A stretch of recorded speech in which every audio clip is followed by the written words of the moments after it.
Alright, so while I'm out here fishing, I just got done fishing a challenge video that will probably be uploaded before this one. So this is the video after, so if you're coming after that one, thanks for coming back. This one is going to be about the FFS regulations on the tournament trails. Many people probably won't care about my opinion or what I really think, but I feel like going over them for people that haven't seen it. All right.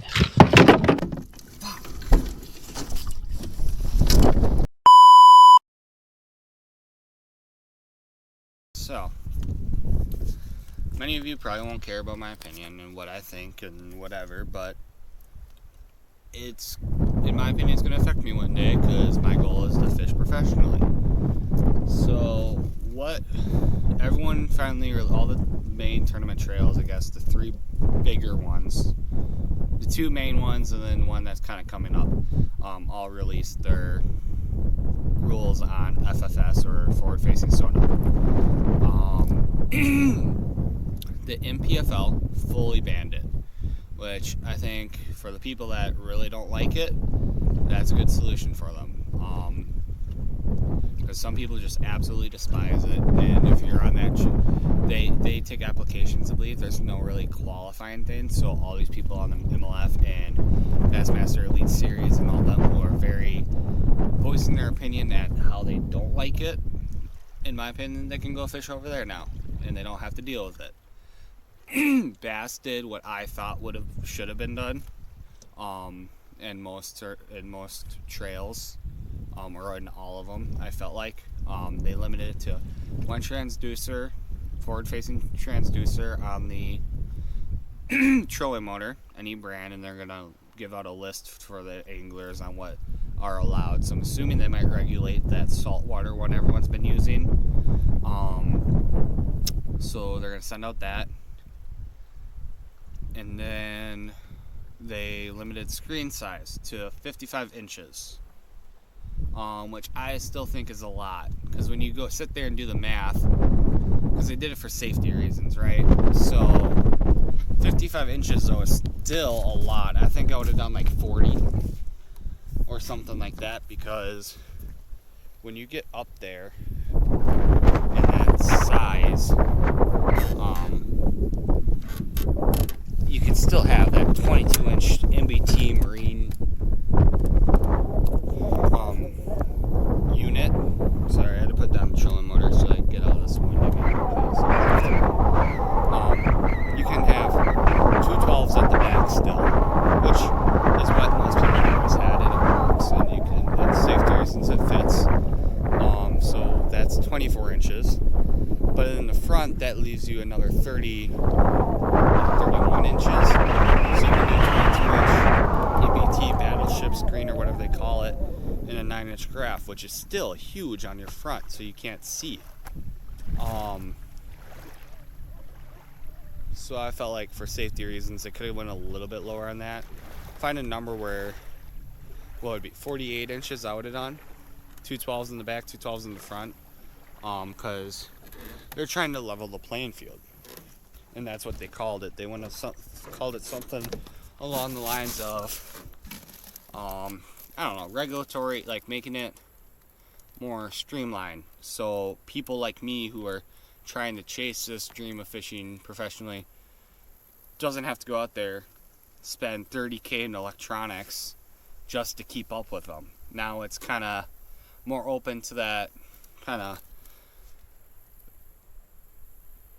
group that doesn't have that kind of money. So I think that's a good decision. Standardization, they called it. So where now everyone's going to be on kind of a more level playing field, which is what it should be. Not some guy that has a good sponsor and can have 12 different graphs and 5 different transducers on his boat, and the guy that just qualified through the opens doesn't have any sponsors yet and can only afford 2 transducers and 3 graphs, which I thought was cool, and what they did was right. And then MLF, they kind of surprised me. There's talk of them doing it, or was listening to a podcast and there's something about doing it, but they limit it to a period. And I believe one transducer and one 360, I believe, is what they did. So you can have the one transducer. At least this is on the Bass Pro Tour. And the regulations for the Bass Pro Tour are a little bit different than the like BFLs and stuff, the lower level. So on the Bass Pro Tour and all the way across, you're limited to one graph and one 360. Or not one graph, one forward-facing sonar and one 360. Then, okay, where did I already do this? On the MLF side, through all their tournaments, it's one live sonar, one 360, and then they have height limits on how high your graphs can sit when you're on plane. So like those new kind of bases that stand up like 12 inches or whatever off your front deck, so you don't have to bend your neck or do like one of these and try and read your graph. You can still have those if they fold down while you're on plane. I believe at the dash it can't go over like 8 inches over the, might be more, like 10 or 11, it might be 10, 8 to 10 inches, something like that, over the dash, and so not 6, can't go over 6 inches in the front, I believe, something like that. So they made it to where when you're on plane, so you can have those things that make it up so you don't have to break your neck reading the screen or whatever, but they limited the height, which I thought was almost better, but then people can get kind of sneaky and get more graphs on there if they really wanted to.